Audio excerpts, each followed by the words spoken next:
पूर्वी खबर। रानीगंज वार्ड संख्या 88 में तृणमूल की विशाल जनसभा, भाजपा और ओवैसी पर तीखा प्रहार। रानीगंज के वार्ड संख्या 88 के हुसैन नगर इलाके में तृणमूल माइनॉरिटी सेल द्वारा आयोजित एक विशाल जनसभा में अल्पसंख्यक समुदाय का भारी जनसैलाब उमड़ पड़ा। इस सभा को आगामी राजनीतिक समीकरणों के लिहाज से अत्यंत महत्वपूर्ण माना जा रहा है। कार्यक्रम में बोरो 2 के अध्यक्ष मुजम्मिल शहजादा, माइनॉरिटी सेल के president Niyaz Ahmad, general secretary Zahid Akhtar, secretary Mohammad Ehsan, Saiful इस्लाम, मोहम्मद आसिफ और प्रसिद्ध अधिवक्ता शेख आलमगीर खान सहित पार्टी के कई वरिष्ठ पदाधिकारी और कार्यकर्ता उपस्थित रहे। सभा के दौरान माइनॉरिटी सेल के अध्यक्ष नियाज अहमद ने भारतीय जनता पार्टी को जुमला पार्टी करार देते हुए उन पर कड़ा हमला बोला। साथ ही उन्होंने AIMIM प्रमुख असदुद्दीन ओवैसी को भी आड़े हाथों लिया। अहमद ने कहा कि ओवैसी ने यहां आकर मजार पर हाजिरी दी, लेकिन उनका कोई भी जादू स्थानीय अल्पसंख्यक समुदाय पर नहीं चल सका। नेताओं ने स्पष्ट किया कि रानीगंज की जनता जानती है कि उनके हक की असली लड़ाई कौन लड़ रहा है। जनसभा में दिखी भारी भीड़ को संगठन की मजबूती का प्रमाण बताते हुए वक्ताओं ने कहा कि क्षेत्र के लोग विकास और आपसी भाईचारे की राजनीति के लिए पूरी तरह तृणमूल कांग्रेस के साथ एकजुट है।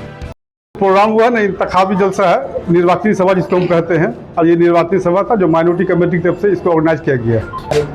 मुख्य अतिथि के रूप में हमारे मुजम्मिल हुसैन शहजादा साहब आए हुए थे, हमारी प्रोफेसर TDB कॉलेज की मोहतरमा साबरा है ना, हमारे गिरजापाड़ा के युवा नेता अशरफ भाई आए हुए थे, और हमारे माइनॉरिटी कमेटी के तमाम जिम्मेदारान थे यहाँ पर, general secretary, vice president, secretary, assistant secretary, तमाम लोग यहाँ पर मौजूद थे।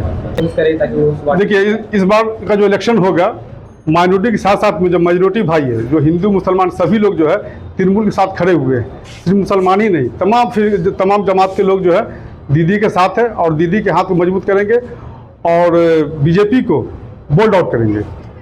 अभी कुछ नहीं पड़ेगा, वो जुमला पार्टी है, भारतीय जुमला पार्टी है। वो दिल्ली में कहा कि आई थी कि हम 3000 रुपया देंगे, ये योजना देंगे, अब तो किसी को कामयाब नहीं किए वो, बल्कि उल्टा गरीबों का घर, दुकान, मकान को बुलडोजर चलवा कर तोड़वा रही है। हिंदू मुसलमान का फिरका लगा करके झूठ झमेला, आज यहाँ मीट दुकान नहीं चलेगा, आज यहाँ मच्छी दुकान नहीं चलेगा, बस उनकी राजनीति यही तक सीमित है, इससे ज़्यादा उनकी कोई राजनीति नहीं। जीरो, कुछ भी इफेक्ट नहीं पड़ेगा। अब ओवैसी साहब आए थे, आने के बाद देखे मजार शरीफ के अंदर में कितने लोग थे यहाँ रानीगंज के, जबकि हिंदुस्तान में कहीं और जाते तो उनको बहुत ज़्यादा भीड़ होती है, लेकिन रानीगंज में उनके साथ में रानीगंज के आवाम नहीं थे। जो उनके साथ में जो बाहर से लोग आए हुए थे, बस वही चंद गिने चुने लोग थे, उससे रानीगंज को कोई फर्क नहीं पड़ता।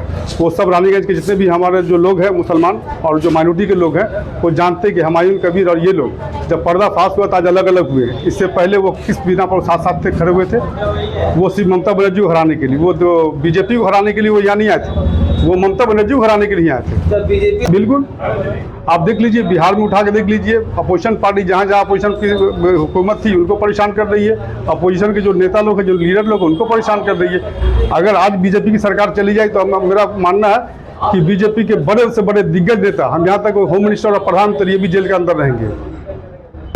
हमारी नेत्री ममता बनर्जी, श्री ममता बनर्जी सुप्रीम कोर्ट तक लड़ाई की है, और सुप्रीम कोर्ट तक लड़ाई चल रहा है उनका। ये तो जो केंद्र सरकार है और जो इलेक्शन कमिश्नर है, ये इनकी गंदी राजनीति है। वो तो सीधा हमसे तृणमूल कांग्रेस से तो लड़ सकते नहीं है, तो ये SIR के माध्यम से, ED-CBI के माध्यम से लड़ने की कोशिश कर रहे हैं। लेकिन फिर वो कि जितना भी लड़ाई कर ले, वो बंगाल की जनता उनको मुंहतोड़ जवाब देगी, और हम 250 प्लस होंगे। लेकिन ठीक है, तो ये असर क्या इस बार चुनाव में पड़ेगा इसका? देखिए, बिल्कुल नहीं पड़ेगा। इसमें जो नाम डिलीट किया गया, डिलीट में सिर्फ मुसलमान का ही नाम नहीं है, इसमें हमारे हिंदू भाइयों का भी नाम डिलीट हुआ है। सिर्फ मुसलमानों का। बीजेपी का बहुत बड़ा षड्यंत्र है, वो चाहती है कि किसी तरह जो तृणमूल के वोटर को कम किया जाए, जिससे उनको जीतने में आसानी होगी, लेकिन उनका जो ये दाव है ना, उनको उल्टा पड़ेगा और उनको जो है मुँह की खानी पड़ेगी। मेरा नाम Niyaz Ahmad, Raniganj block president, minority committee से। हमारे चैनल को लाइक, शेयर, सब्सक्राइब करना ना भूलें और बेल आइकन को दबाना ना भूलें, और देखते रहें पूर्वी खबर। पूर्वी खबर, नजर सब पर।